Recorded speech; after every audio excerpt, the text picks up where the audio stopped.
Online video में आप सभी का स्वागत है। आज जो टॉपिक हम आपके सामने लेकर आए हैं डिस्कस करने, उसका नाम है त्रिभुजों की सर्वांग समता। इसको इंग्लिश में हम लोग कॉन्ग्रुएंट प्रॉपर्टी बोलते हैं। अब देखिए क्या क्या तीन नियम होते हैं किसी भी दो त्रिभुज को सर्वांगसम प्रूफ करने के लिए। तीन नियम होते हैं। पहला, दो त्रिभुजों के बीच में भुजा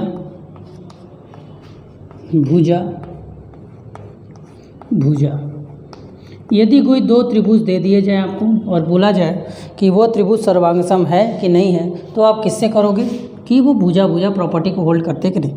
सर्वांगसम का मतलब समझिए। सर्वांगसम का यदि हम आपसे एक सीधे तात्पर्य पूछें कि सर्वांगसम का मतलब क्या होता है, तो आप सीधे लाइन में क्या कह सकते। सर्वांगसम का मतलब होता है एक जैसा। सर्वांगसम का मतलब होता है एक जैसा, मतलब कि उसके अंदर जो दो त्रिभुज हम आपको दें वो त्रिभुज पूर्णतः एक बराबर हो, ना वो ज़्यादा हो ना वो कम हो। ठीक, जैसे मान लीजिए दो त्रिभुज आप ले लीजिए, एक ये 5, ये 5, ये 10। एक और त्रिभुज ले लीजिए, ये 10, ये 5, ये 5। इस त्रिभुज का नाम है ए, इस त्रिभुज का नाम है बी, इस त्रिभुज का नाम है सी, इस त्रिभुज का नाम है पी, इस त्रिभुज का नाम है क्यू, इस त्रिभुज का मान है आर। आपको देखने में एक जैसा नहीं लग रहा होगा, लेकिन देखिए ध्यान से। तो इस त्रिभुज में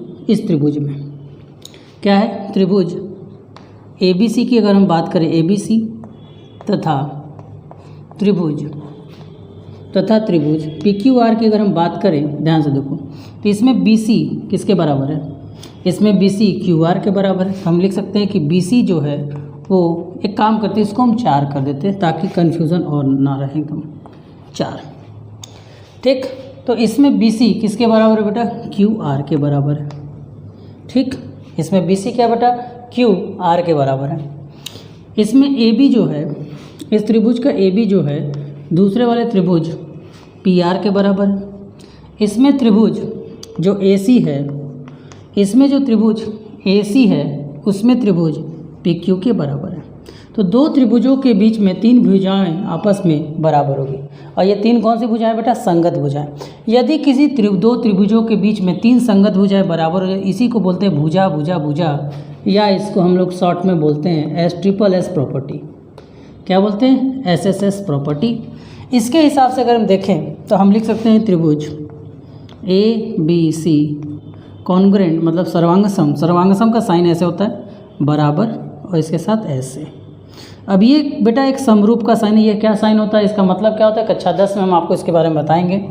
और ये त्रिभुज, अब देखिए ध्यान से देखिए, यहाँ पर जब आपने ए बी सी लिखा तो यहाँ पे आप सभी लोग सोचोगे पी क्यू आर लिखकर काम चलाएंगे। नहीं, ऐसा नहीं है।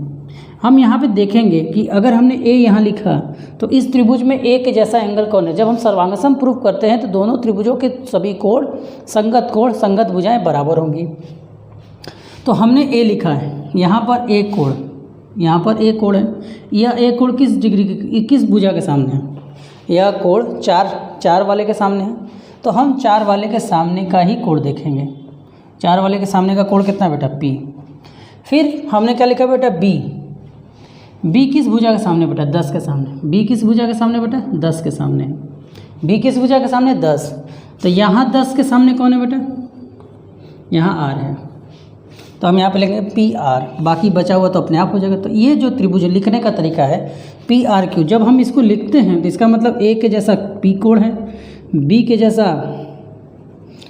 जैसा आर कोण है, और सी के जैसा क्यू कोण है। ठीक, ये लिखने का तरीका होता है। लेकिन मैक्सिमम बहुत बार टीचर्स ए बी सी ऐसे डायरेक्ट लिख देते हैं, ए बी सी समरूप त्रिभुज पी क्यू आर लिख देते हैं। तो ये अगर आप आगे जाओगे तो आपको गलत साबित कर दिया जाएगा। इसीलिए आपको यह ध्यान देना बहुत ज़रूरी है कि जब हम नाम लिखते हैं तो कोण ए लिखा है तो कोण ए के जैसा होना चाहिए। चलिए एक और एग्जाम्पल से समझते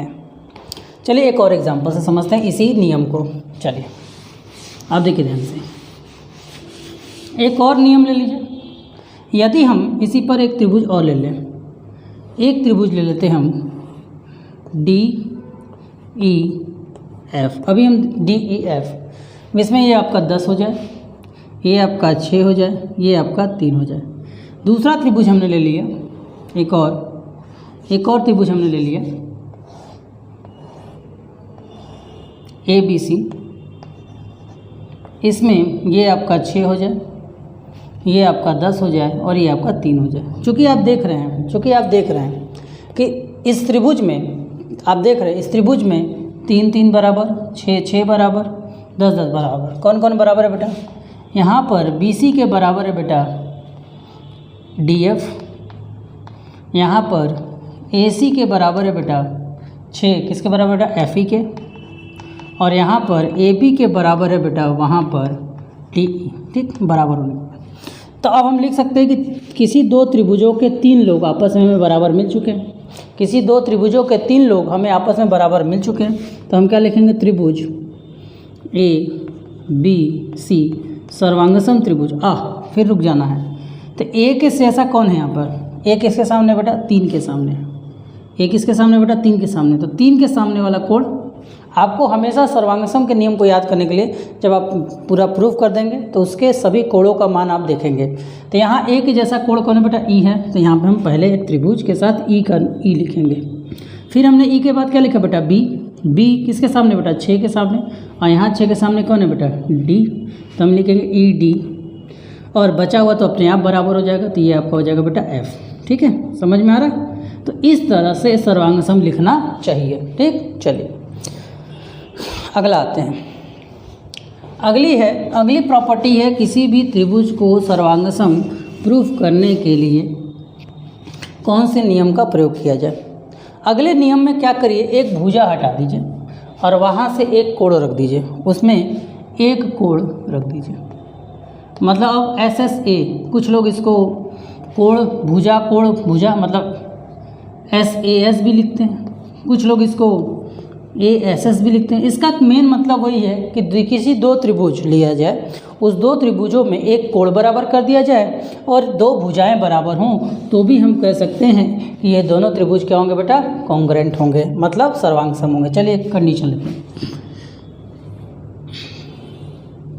अब ये आपका हो गया A, ये आपका B, ये आपका C। मान लीजिए एक और त्रिभुज ले लिया जाए, ये आपका P, ये आपका Q, ये आपका R। ठीक, इसमें हम B को बराबर ले लेते हैं बेटा Q के, B कोण और Q कोण को हम बराबर ले लेते हैं। ठीक, अब देखिए ध्यान से, इसको हम ले लेते हैं 6, इसको हम भी ले लेते हैं 6, ये मान लीजिए 7, ये मान लीजिए 7।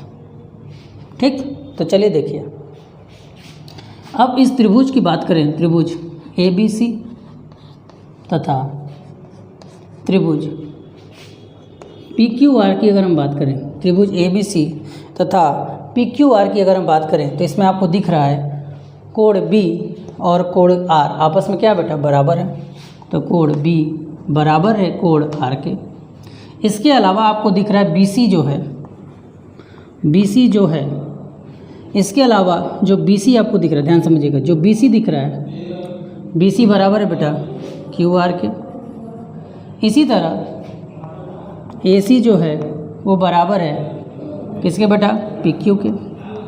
इन दोनों के बराबर होते ही हमें क्या पता चलेगा?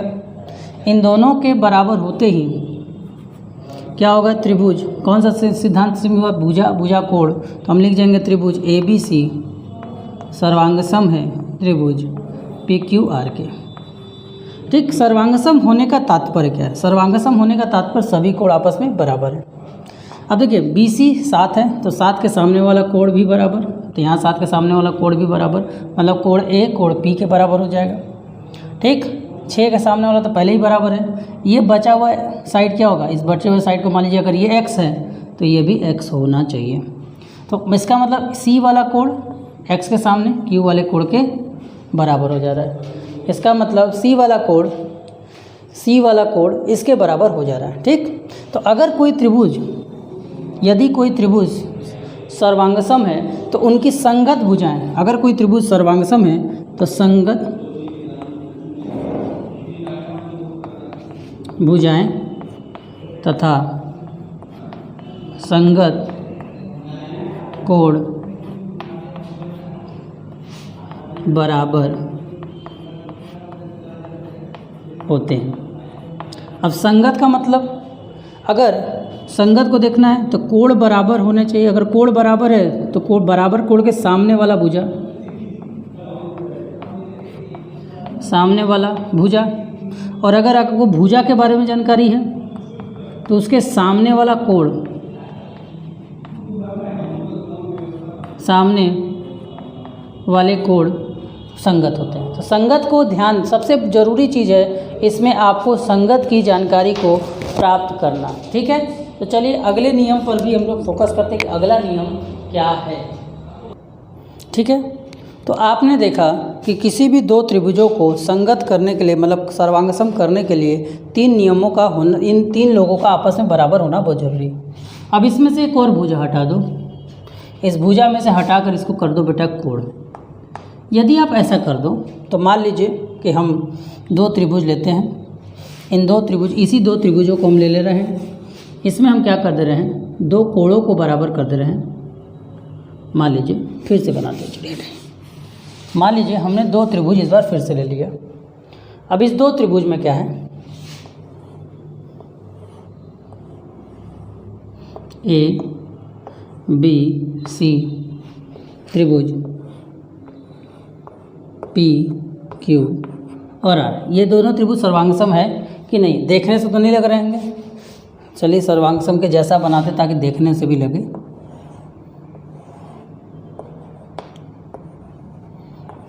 ठीक, अच्छा ए बी सी है तो इसको हम लोग लेते हैं डी ई और एफ।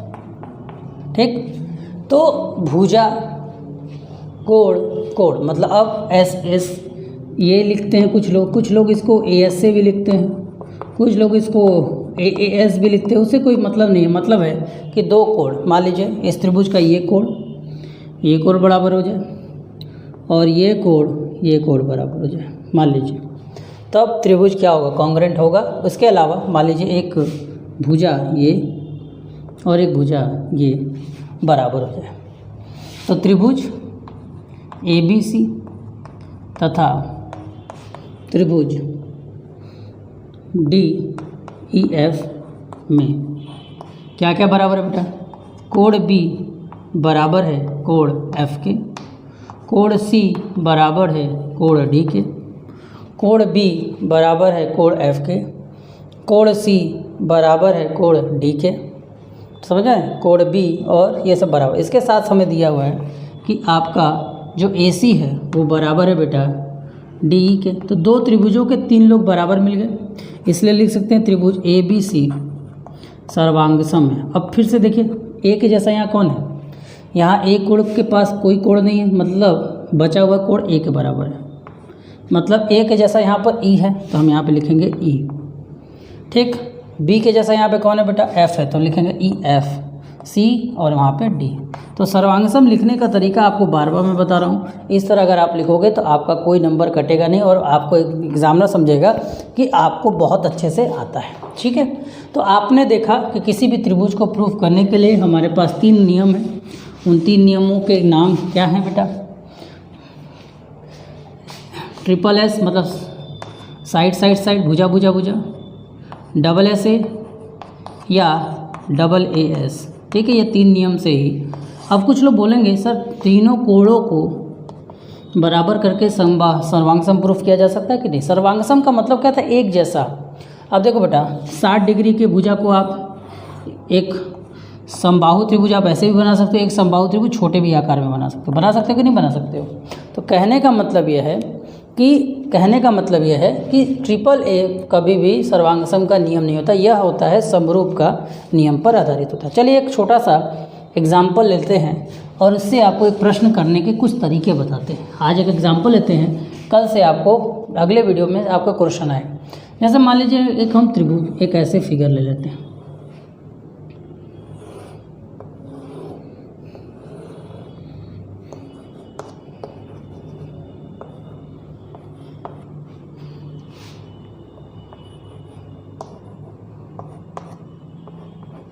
ठीक, जिसमें आपको दिया गया है, ये मान लीजिए आपको दिया है कोई प्रश्न है जिसमें दिया है कि ए बी जो है बराबर है ए सी के, ए बी जो है ए बी किसके बराबर है, हाँ ए डी के, ठीक। और बी सी जो है वो बराबर है डी सी के। यदि ऐसा है तो हमें सिद्ध करना है, दो ही चीज़ दिया, ध्यान से सीखिएगा। हमें प्रूफ करने के लिए 3 लोगों की ज़रूरत है और इसने सिर्फ 2 ही दिया है, 2 ही दिया। क्या सिद्ध करना है, त्रिभुज ए बी सी सर्वांगसम है, सर्वांगसम में ए डी सी के, ये हमें प्रूफ करना है। कैसे प्रूफ होगा भाई, तो देखिए अब आते हैं, इसको लिखने का तरीका होता है कि अब आप लिखेंगे उपपत्ति, मतलब ये हम सिद्ध करने जा रहे हैं। लेकिन लिखेंगे त्रिभुज ए बी सी तथा त्रिभुज ए सी डी में चलिए। तो चलिए सबसे पहले हमें दिया हुआ ए बी बराबर है ए डी के। कहाँ से पता चला, तो लिखोगे ज्ञात है, मतलब हमें सवाल में दिया हुआ है। इसके बाद आपको दिया हुआ बेटा कि जो बी सी है वो बराबर है डी सी के, ये आपको ज्ञात है। तो हमेशा आपको प्रश्न में कुछ ऐसी चीज़ें दी जाएंगी जिसके सहायता से आप पता कर पाओगे कि ये 2 भुजाएं 3 भुजाएं बराबर है कि नहीं। अब तीसरी भुजा नगण्य है, तीसरा ये किसी तरह अगर आप तीसरी भुजा को प्रूफ कर दीजिए या किसी तरह के एक कोण बराबर कर दीजिए, आपका काम होगा। इस AC को थोड़ा ध्यान से देखिए, इस AC को ध्यान से देखिए। यह AC ऊपर वाले त्रिभुज का भी पार्ट है और नीचे वाले भी त्रिभुज का पार्ट है। तो हम देखेंगे AC इस भुजा पे भी है और AC इस त्रिभुज का भी है। तो इसको हम लोग बोलते हैं बेटा उभयनिष्ठ भुजा। क्या बोलते हैं बेटा इसको हम लोग, उभयनिष्ठ। जैसे इंग्लिश में हम लोग क्या बोलते हैं, कॉमन। तो यह AC क्या बेटा उभयनिष्ठ हो गया। तब देखो बेटा ए तो एक त्रिभुज के दो भुजाएं आपस में बराबर थी, ये पहले हमको दिख गया था। और तीसरी भुजा दोनों में कॉमन है, तो इस त्रिभुज और इस त्रिभुज की भुजा, इस त्रिभुज और इस त्रिभुज की तीनों भुजाएं आपस में बराबर हो गई। जब तीनों भुजाएं बराबर हो गई तो हम सीधे लिख देंगे त्रिभुज ए बी सी सर्वांगसम है, त्रिभुज ए बी सी सर्वांगसम है बेटा किसके, बेटा ए डी सी के, ठीक है। तो इसी तरह के प्रश्न आपको आएंगे और अलग अलग तरह के जैसे जैसे प्रश्न आएंगे वैसे वैसे हम लोग दिमाग लगाएंगे। और नियम अपने पास वही 3, कौन कौन सा नियम, वही अपना 3। किसी भी तरह तीनों एस बराबर हो जाए, किसी तरह 2s 1 एंगल बराबर हो जाए, किसी तरह 2 एंगल और 1 एस बराबर हो जाए। इन्हीं तीनों नियम का प्रयोग कर कर हम सभी त्रिभुजों को सर्वांगसम प्रूव करेंगे। और यह जो त्रिभुज का सर्वांगसम नियम है बहुत ही इंपॉर्टेंट चैप्टर है, क्योंकि अगर आपने इसको नहीं पढ़ा तो समझ लीजिए आगे जो भी चैप्टर जैसे चतुर्भुज है, फिर आपका एरिया ऑफ समांतर चतुर्भुज है, समांतर चतुर्भुज का एरिया है, जितने भी आपके टॉपिक्स है वो आपको समझ में नहीं आएंगे, क्योंकि वो सब के सब त्रिभुज के नियमों के द्वारा ही हल किए जाते हैं, ठीक है। धन्यवाद, इसे नोट कर लें।